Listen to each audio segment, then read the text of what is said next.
So like 5 years ago, I started streaming for my own just fun. Yeah.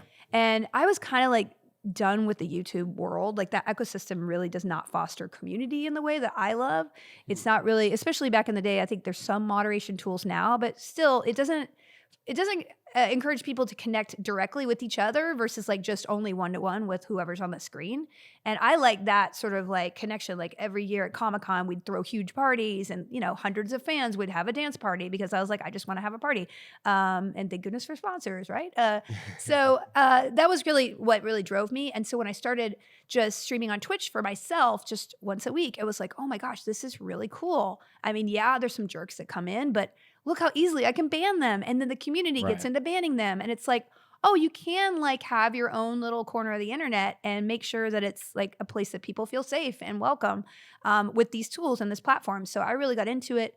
And that's, I encouraged I was like, oh, we got to do a Twitch channel for Geek and Sundry. So at the time we were one of the most successful companies to ever come in and have a Twitch channel. When I started it, there's a group called Critical Role, which is really a prominent D&D group. And that was a group that I found through a friend of mine, Ashley, who's a member. And they became sort of our tent pole, and they've subsequently been, so basically, I have a long winding road to getting here, but at the end of the day, like, I'm not looking to become a professional Twitch streamer. Like my subs are like a one-time fee, and it all goes to charity because I don't feel honest in taking, a lot if I go off and do a movie for a month or something like that. So I just do it for fun, honestly. And I don't have tons of fans, but I have fun with the people who are there, and that's all that counts. No, I really love what you said about having like your own corner of the internet. I feel like I've been a part of the streaming community for so long that you sort of get disconnected from the roots and why you started streaming. Yeah. And to hear you embrace that and really talk about money isn't a priority for you. You're obviously doing so many other things. But money is important. But I think, I was in this world where I'm like dependent on my fans and the approval, and like trying to be great, get lots of views on YouTube is so hard because you kind of have to play to what the audience wants versus what you want to do. Yeah. And I constantly felt this sort of like pull and push, like, okay, I guess we'll do, a cosplay show. Like, I don't know. Do we do this show because it might be popular, but because it wasn't organic to what I loved, I don't think it hit, it just maybe wasn't a great fit in a sense sometimes. And that was really discouraging to have my self-worth and my business be all just on that number.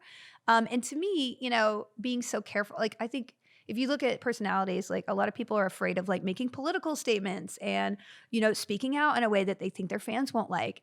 And I think the Twitch experiment for me, at Geek and Sundry, I was like, okay, we're just not going to put up with jerks. We're going to have a very, very strict guideline about what you can say to people. We're going to have mods be actively involved, and we're going to really kind of like have a strict kind of policy of no assholes here, right? Yeah. And a lot of people would be like, no, I just have to let the mob rule. And like, if we censor this word, people are going to be like, ugh. But to me, I found like, yeah, you're going to alienate some people. But just like when I talk about in my book, like embrace your weird, it's like show your weirdness. It's your superpower. Yeah, some people might not be like turned on by that, or like they'll be turned off. But if you show that, you're going to attract the people who are right for your community. And so the sacrifice in the short term is hard, but the long term I think is better because you'll create an atmosphere where people really genuinely want to connect with each other. Right. That's really powerful.